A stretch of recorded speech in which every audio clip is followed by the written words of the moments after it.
Say, we taking a dive down. We taking a dive in Texas. Y'all know now about Texas. It's hot down there, jump. And apparently, they getting smoked down there. I ain't gonna lie. We all know Texas is an open carry state. We all know you can blow something up down in Texas. You know what I'm saying? But they getting busy down that motherfucker.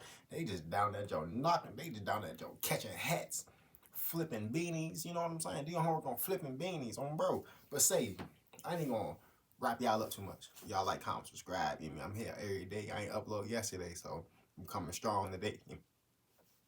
Get straight into it on bro. What's in the world is happening in Dallas, Texas. And today we're breaking down why most people are terrified to be out on the streets. The drill scene in Dallas isn't popping off in the mainstream like Chicago and New York did, but some of the craziest and most violent beefs in the rap game is happening in Texas. And you've never seen anything like what's going on between OTS and FBG. It's not clear where the beef for OTS and FBG started, but it's one of the most disrespectful wars of all time. Back in 2021, OTS allegedly kills an FBG affiliate named Fats. And then a couple months later, they allegedly spun on FBG again and killed a dude named John. In 2022, OTS allegedly spotted an FBG affiliate outside a shop and shot 6 people in broad daylight. So FBG clapped back and tried to take out a dude from OTS named 223 Trey. FBG stood on the crib for 223 Trey. The crazy thing is, it's Texas, so everybody got irons, everybody got pipes, everybody. So it's like, everybody, if you ain't got one, you can go get one. You know what I'm saying? So it's like, dang. Shot it up, but they accidentally killed 223 Trey's mom, Mika, instead. OTS was having some internal drama too. And a couple months later, they allegedly backdoored their own homie, TG. OTS was still putting pressure on the ops though. And in October 2023, a dude from OTS named Cameron Turner shot 3 ops at the state fair. It's not clear if the dudes Cameron Turner shot were from FBG, but FBG clapped back and ended up killing another innocent woman.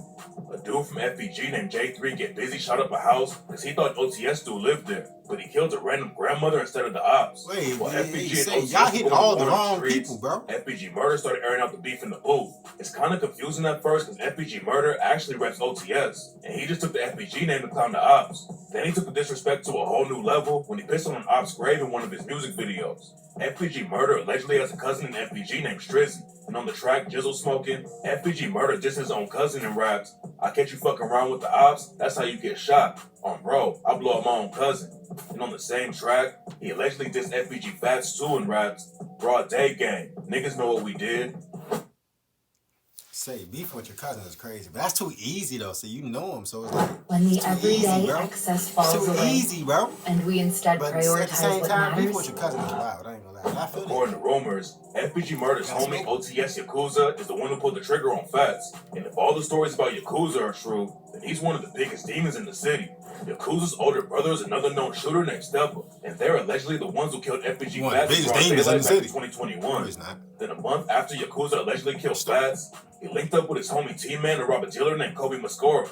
T-Man brought fake cash to scam Kobe Mascora. But Kobe realized what was going on, so Yakuza allegedly shot him in the head. Then a dude who was tight with Mo 3, named Number 7, allegedly paid Yakuza to take out his op Billy from a set called B4L. Yakuza's also the one who allegedly pulled the trigger on TG. TG was cool with dudes all over the city and allegedly snaked a few of his own homies. According to rumors, TG was trying to play both sides and was kicking it with OTS and FBG at the same time, so Yakuza killed him. The situation looked sketchy from the jump, and Yakuza allegedly tried to throw everyone off by showing love to TG on Instagram right after the murder. Yakuza wasn't booked for the shooting, but 2 other OTS members went down for it. Yakuza skated on the murder, but the cops think he brutally killed 2 dudes in 2024 while they're trying to make a gun deal. Yakuza linked up with Cam and Mari from a set called CTG and was supposed to be trading them guns for switches, but the situation went left, and Yakuza allegedly shot both of them to death outside of the store. The cops finally caught up to Yakuza after he allegedly killed Cam and Mari. He tried to run the cops over with a stolen truck and do the race, but it didn't work out for him, and Yakuza's been locked up ever since. The ops almost caught Yakuza before the cops did though, and after the Cam and Mari murders, Yakuza was at Walmart with his mom when someone pulled up and started shooting up his whip. Yakuza didn't get hit up, but his mom got shot and almost didn't make it out alive. FBG Murder started popping up in the rap game and has been putting on for OTS, But in 2025, J3 gets busy with viral because he did OTS like nobody's ever seen before. J3's been locked up for allegedly killing an innocent grandma. And while he was in jail, he actually got 223 Trey's dead mom's name tatted on him. The drill scene in Dallas has been making headlines because they're on a different level of disrespect. But some of the wildest crews aren't even really rapping about their dirt. And one crib said even had a pet alligator that the cops took away. In February 2025, the cops in Dallas shook down the 4-2 Oakland Cribs and booked 8 of them for running drugs and guns in the city. Say, these boys in Texas is crazy. These boys stupid. I ain't gonna lie. Dion Homer going stupid. These boys spinning broad daylight, hitting Dukes and some more. Say, yeah, get these. First, it looked like the normal gang bus. Come get the buddy. Cops found 14 guns, a bunch of pills, and $47K in cash. But then they raided one of the stash houses and found a live alligator inside. When the news broke that the Crips had their own alligator, some crazy rumors started going around that they're feeding their ops to it. But there's no evidence to back that story up. Dallas has a ton of gangs, but it also has killers that'll take you out for no reason. In 2022, a dude named Kevin Sheffield was driving around Dallas killing random people. A 64-year-old man named Muhammad Kamar was outside of his apartment on his way to work when Kevin Sheffield rolled by and shot him to death. Then a month later, Kevin Sheffield hit up another dude named Joseph Sias and left him dead in the street. The cops started following Kevin Sheffield because they linked his mom's car to the shootings. And in September 2024, he pleaded guilty to both of the murders. Kevin Sheffield got hit with a 50-year sentence. And during the sentencing, Joseph Cyrus's brother said, "I wish they'd given you 2 years, because I promised to God I'd blow your fucking head off." But that wasn't the end of the story. When the cops searched the whip Kevin Sheffield used for the drive-bys, they found a box of ammo that allegedly connected him to 5 other shootings. According to the cops, Kevin Sheffield started shooting people on Christmas Eve 2021 and shot someone in the leg that night. Then a month later, he allegedly shot someone else in the arm while they were getting into their car. A couple weeks later, Kevin Sheffield allegedly shot 3 more people back to back, and one of them was found dead in the street. People like that Kevin Sheffield has been all over the news, but one of the biggest murders in the city was when Mo 3 got killed in broad daylight. Mo 3 had been beefing with rappers all over the city, but his main op was Yella Bezzy. Mo 3 and his crew allegedly shot Yella Bezzy, then Yella Bezzy and his homies jumped Mo 3's manager. The situation kept heating up, and then in 2020, the ops caught Mo 3 on the interstate and killed him. At first, people were saying that it was over some personal drama Mo 3 had with a woman, but in 2025, Yella Bezzy was officially charged with capital murder because the cops think he paid for the hit. Yella Bezzy's one of the biggest rappers in the history of Dallas, so the news shocked the whole city. At first, the judge put his bond at a crazy $2 million, but Yella Bezzy's legal team got it reduced to $750K, and he got out on house arrest until his trial starts. Yella Bezzy's fighting a capital murder case, which is way worse than a normal murder charge. If he gets convicted, then he'll be doing life without the possibility of parole, or the prosecution could even go for the death penalty if they wanted to. Some people are happy that Yella Bezzy got locked up, but Dallas is known for having some of the worst cops in the country. And in 2018, they brutally murdered an innocent dude who was just sitting in his crib eating ice cream.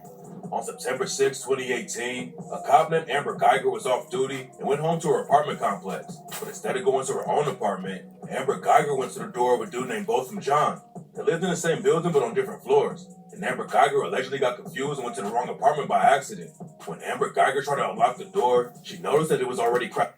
How do you get confused and walk to the wrong apartment? Like, how your apartment at that? Like, open. So she went inside and saw Botham John sitting in his living room eating ice cream. Botham John was an innocent black dude who worked as an accountant, but Amber Geiger took out her gun and shot him twice in the chest.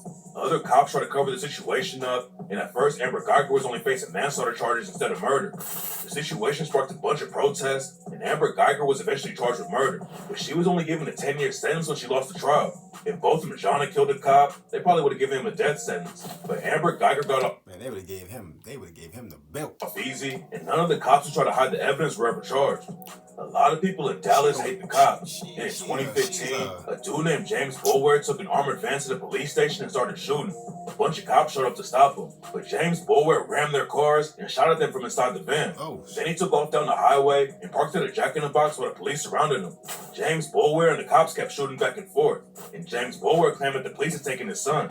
Nobody knew how much firepower James Boulware really had, but he started telling the police that he was going to blow him up, so they brought in a sniper to take him out. James Boulware's van had armor to stop most bullets, but the sniper used a 50 cal rifle to take out the engine first, and then kill James Boulware. The cops killed James Boulware and didn't lose anybody on their side, but in 2016, a dude named Micah Johnson actually went to war with them, and it became the deadliest day for cops since the 9/11 terrorist attack. Micah Johnson was an Army veteran who was angry about white cops killing black men in America, so he put on body armor. Oh, snap. President Trump is stepping into the ring, fighting to preserve Medicaid for those who need it most. And it's going to be strengthened. But this government option doesn't work for everyone. Americans want more choices. Premium tax credits can help working families afford health care, but Congress needs to act. Extending these tax credits can save taxpayers billions while ensuring families have the health care they need. Tell Congress, protect health care with a 1-2 punch. Preserve Medicaid and make premium tax credits work for more families. I'm so fried right now. I'm just looking at the screen. Got a bunch of guns. Started hunting cops in Dallas. My bad. Their shooting spree started around 9 p.m. when Micah Johnson saw a bunch of cops on Main Street and killed 3 of them from the jump. 11 other cops busted back, but Micah Johnson kept shooting and hit 3 more cops and a bystander too. Then Micah Johnson went north on Lamar Street and got into a shootout with another cop and killed him. Micah Johnson got hit though, so he went to El Central College and shot 2 security guards. Micah Johnson went inside the college and started shooting at cops on the street. And that's when more cops responded to the campus and went inside the building. Micah Johnson and the SWAT team got into a shootout, and they fired at least 200 shots back and forth, but the cops couldn't get to Micah Johnson. The standoff lasted for a few hours when the cops tried to make a plan, and eventually they decided to strap a bomb to a robot and drive it straight at Micah Johnson. The plan sounded crazy, but it actually worked, and the cops blew Micah Johnson to pieces. You never know who's gonna pop out and kill you in Dallas, because even teenage girls are active in the trenches. In 2024, a dude named Jake Reynoso was walking down North Houston Street, and 4 people came up to rob him. There were 2 girls who were 15 and 16, and there were 2 older guys. Jake Reynoso tried to run away, but then one of the robbers pulled out a gun and killed him. It's not clear who actually pulled the trigger, but the 2 girls and 2 dudes were all booked on capital murder charges. Even nurses aren't safe in Dallas. And in 2022, 2 of them got killed by a dude who went to the hospital to see his kid being born. Nestor Hernandez was on parole, and the cops let him go see his girlfriend at the Methodist Dallas Medical Center because she was about to give birth. It should have been a great day, but he went to the room and the situation went left from the jump. Apparently, Nestor Hernandez thought his girl had been cheating on him, so he pistol whipped her in the face and said, "Whoever comes in this room is gonna die with us." Kate Flowers and Jacqueline Pakul tried to step in and calm the situation down, and that's when Nestor Hernandez shot both of them to death. He reloaded his gun and was about to leave the room to shoot more people, but a cop at the hospital shot Nestor Hernandez in the leg, and he gave up immediately. What's even crazier about the story is that people at the hospital had to treat the leg shot, even though Nestor Hernandez had just murdered 2 of their co-workers. Nestor Hernandez got hit with a life sentence without parole, but this next killer messed with the wrong dude and ended up dead in prison. Dallas has all kinds of savages running around the city, but one of the craziest killers was a dude named Billy Shamirmir. Billy was convicted of killing 2 old women, but the cops think his body count was way higher than that. Billy Shamirmir broke into high-class retirement communities to kill old women and steal their jewelry. Most of the murders were originally reported as natural deaths because the victims were in their 80s and 90s. But it was clear that nobody was really looking into it because all the women had been robbed too. Billy Shamirmir was breaking in, smothering the old ladies with their pillows, and taking all of their jewelry. And the craziest thing is that he might have killed over 10 women at the same apartment complex in just 1 year. Eventually, the cops caught up to him, and Billy Shamirmir got hit with 2 life sentences. Everyone knew that Billy Shamirmir's body count might have been more than 30, but he got murdered in prison before all the crimes got solved. Billy Shamirmir was in a cell with a dude named Wyatt Busby. Wyatt Busby was serving a 50-year sentence for stabbing a dude to death in Houston. And for some reason, Billy Shamirmir thought it was a good idea to start making weird comments about Wyatt Busby's kids. So Wyatt Busby stabbed Billy Shamirmir to death. A lot of Billy Shamirmir's murders happened around 2016. And that year, the cops in Dallas didn't even solve half of the killings in the city. Over 160 people were murdered that year, and one of the most brutal crimes was when someone set a lawyer on fire inside his own house. Ira Tobolowski was a popular lawyer in Dallas who was working with a woman who was fighting her son Stephen Aubrey over some money.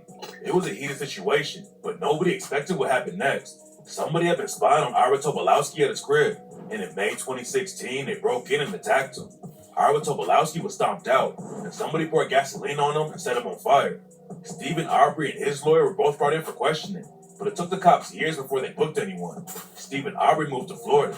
Then in 2022, he was arrested for killing Ira Tobolowski. According to police records, Stephen Aubrey had researched burner phone and alibi definition, and he also had burns on him. It looked like the cops had a good case, but on the day before the trial was supposed to start, the prosecutors dropped the whole case, and Stephen Aubrey skated on everything. Dallas doesn't just have local gangs and serial killers out on the streets. You also have to look out for international crews like Trends at Agda. Trends at Agda is one of the most brutal Venezuelan gangs, and they're active in Dallas too. In 2024, 4 Trends at Agda affiliates kidnapped a dude named Nozuli Enrique Arnold Petit and shot him in the back of the head, then dumped his body. According to the cops, Nozuli was affiliated with Rder too, and knew the guys who killed him.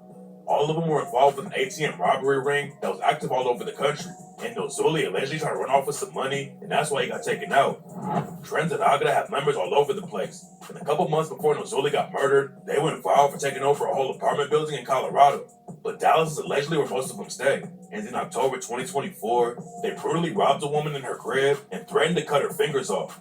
A dude named Hernandez flipped on the rest of the crew and said he thought they were going to get money from a prostitute who owed one of his homies some money, but instead they attacked a rich woman in northwest Dallas and held her hostage inside her house. The Venezuelan dudes had to use Google Translate to talk to the woman while they were robbing her, and while some of the gang ran through the house and stole $75K in jewelry, a couple of them stayed with her and said they were going to cut her fingers off if she didn't do what they said. The violent crime rate in Dallas has been going up like crazy.